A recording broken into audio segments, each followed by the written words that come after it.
Tout a commencé durant mon enfance. Mes parents ont vu que j'avais des agissements différents des autres. Ils ont donc décidé de me rendre docile, de faire en sorte que je sois un bon élément de la société. Je ne pouvais pas être moi-même, car c'était mal. Ensuite, quand j'allais à l'école, j'ai dû me plier aux règles, être bien obéissant, ne jamais répondre aux autres. Alors qu'au fond de moi, je voulais tout ravager. Je voulais crier et rire jusqu'à l'épuisement. Les autres enfants me prenaient pour un suiveur. Je devais obéir comme un petit soldat, alors qu'ils étaient tous médiocres. Mais je faisais exprès de les suivre, alors qu'au fond de moi, je pouvais tous les balayer. J'ai dû enfermer mon véritable moi pendant des années. La primaire, le collège et le lycée. Je devais enfermer chaque seconde de ma vraie personnalité.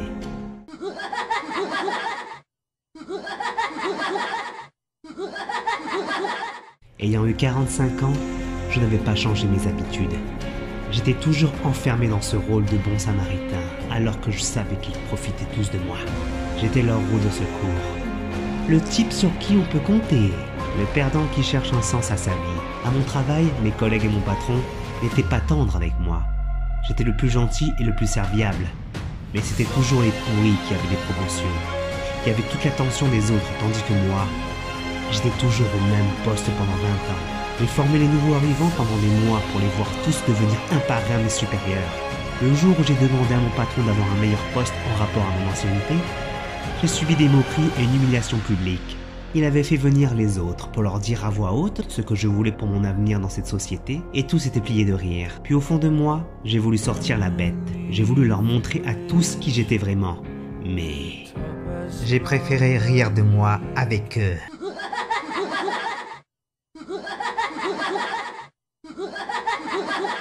Chaque soir, je regardais le même programme. Je faisais toujours la même chose depuis des années. C'est ce que m'avaient appris mes parents et mes professeurs. D'être une personne docile et respectueuse. Mais cela était beaucoup trop pour moi. Je ne pouvais plus rester ainsi. Il fallait que je sorte de moi-même. Il fallait que je lâche qui j'étais vraiment. Je ne pouvais plus rester comme un esclave de mon faux moi. Et j'ai commencé à fermer les yeux, à chercher en moi la réponse. Et je l'ai trouvé, le véritable moi. Il avait une apparence de clown. Il avait un sourire si grand qu'on aurait dit qu'il pouvait rire sans fin. Et je l'ai accepté totalement.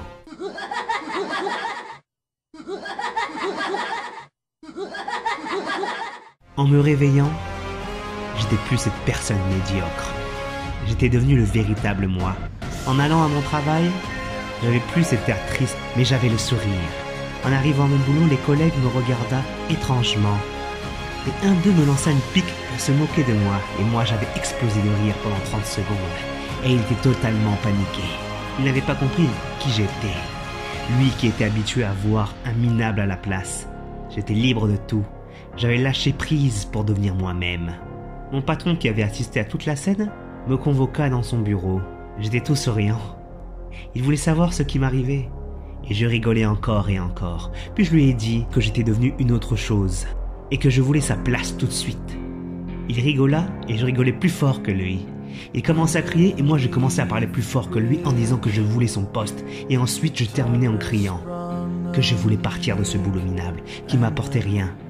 Et mon patron n'arrivait plus à suivre la conversation car il avait en face de lui un être impossible à contrôler. Il avait devant lui mon vrai moi. En sortant de cette société, je m'étais promis un jour de la raser pour y construire ma vision du monde auquel j'aspirais. Cette société du nom de Wayne Entreprise m'avait tapé sur le système pendant plusieurs années. Il était temps de transformer cette ville à mon image. Il était temps de peindre mon chef-d'œuvre, celle du Joker. You're just crazy. You're crazy. No, I'm not. Why do you keep insisting I'm insane? You can see I'm not crazy.